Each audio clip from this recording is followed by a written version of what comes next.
नमस्कार, मैं हूं पूजा वशिष्ठ और आपने लॉगिन किया है one India Hindi YouTube channel. Bharat और चीन के बीच भूटान सीमा पर जारी विवाद थमता हुआ नहीं दिखाई दे रहा है। दोनों पक्षों के बीच आरोप प्रत्यारोप और बयानबाजी का सिलसिला भी रुक नहीं रहा है। चीन के रक्षा मंत्रालय ने एक बार फिर चेतावनी दी है। चीन की तरफ से कहा गया है कि अपनी सीमाओं की रखवाली करने के मामले में पीपल्स लिबरेशन आर्मी की काबिलियत को लेकर भारत को किसी भ्रम में नहीं रहना चाहिए। आइए जानते हैं शुरुआत से अब तक दोनों पक्षों के बीच कब कब क्या क्या हुआ और क्या क्या कहा गया। 2003 में चीन ने सिक्किम को भारत के राज्य के तौर पर इस शर्त के साथ मान्यता दी कि भारत भी तिब्बत को आधिकारिक रूप से चीन के भूभाग का दर्जा देगा। 6 जुलाई 2006 को सिक्किम में नाथू ला दर्रे को भारत चीन कारोबार के लिए खोला गया। ये पहला मौका था जब दोनों देशों के बीच कोई सरहद खोली गई थी। 2012 में भारतीय सेना ने भूटान चीन सीमा की सुरक्षा के लिए डोकला के लालटेन में एहतियाती इंतजाम के तौर पर 2 बंकर बनाए। मई 2017 में बीजिंग में चीन के वन बेल्ट वन रोड परियोजना पर आयोजित समिट में भाग लेने से भारत का इनकार हो गया। भारत ने बयान जारी कर अपनी आपत्तियां गिनाई। 8 जून 2017 सेना प्रमुख विपिन चंद्र रावत ने कहा कि भारत चीन और पाकिस्तान से जंग के लिए तैयार है।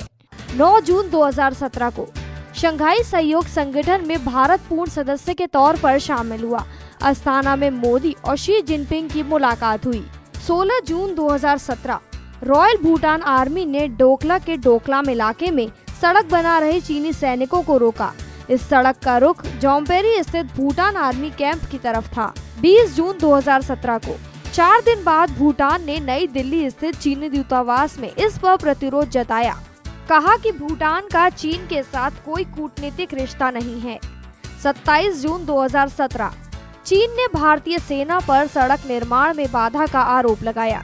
चीन की तरफ से दावा किया गया कि सड़क निर्माण का काम उसके अपने इलाके में हो रहा था और भारत के इस कदम से सीमा पर शांति को गंभीर नुकसान हुआ है। 29 जून 2017 चीन ने भारत को 1962 के युद्ध की याद दिलाई। चीन ने भारत को युद्ध के शोर शराबे से दूर रहने के लिए कहा। उधर भूटान के विदेश मंत्रालय ने भी बयान जारी कर चीन से डोकलाम इलाके में यथास्थिति बरकरार रखने की उम्मीद जताई। 30 जून 2017 मीडिया रिपोर्ट्स में कहा गया कि भारत और चीन ने उस जगह पर सैनिकों की तैनाती की जहां सिक्किम भूटान तिब्बत की सीमाएं मिलती हैं। चीन ने नाथुला पास से होकर गुजरने वाली कैलाश मानसरोवर यात्रा रद्द कर दी। रक्षा मंत्री अरुण जेटली ने कहा कि 2017 का भारत 1962 के भारत से अलग है।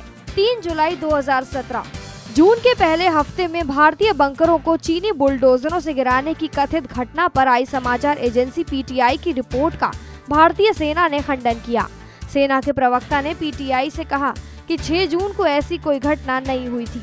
6 जुलाई 2017 चीन ने भारत पर पंचशील समझौते से पीछे हटने का आरोप लगाया।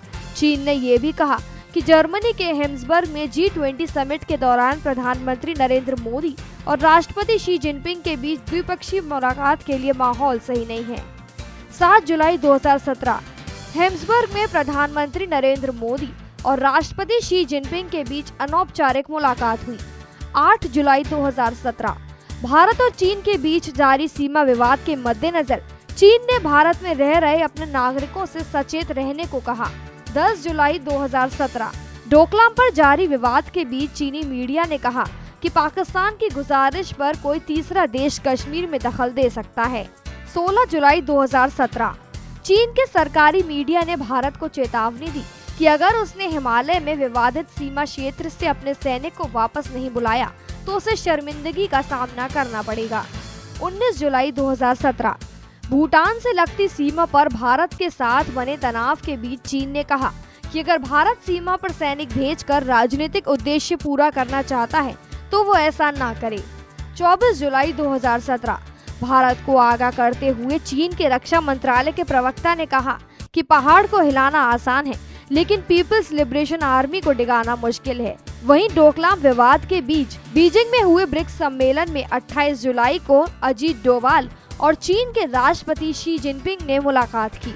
चीन और भारत के बीच सिक्किम सीमा पर विवाद लगातार बढ़ता जा रहा है। किसी भी ओर से गतिरोध कम होने का नाम नहीं ले रहा है। फिलहाल तो ये देखने वाली बात होगी कि अजीत डोभाल और राष्ट्रपति शी जिनपिंग की ये मुलाकात क्या रंग लाती है। फिलहाल इस खबर में इतना ही। देश, दुनिया और राजनीति से जुड़ी अन्य खबरों के लिए देखते रहिए one India Hindi YouTube channel.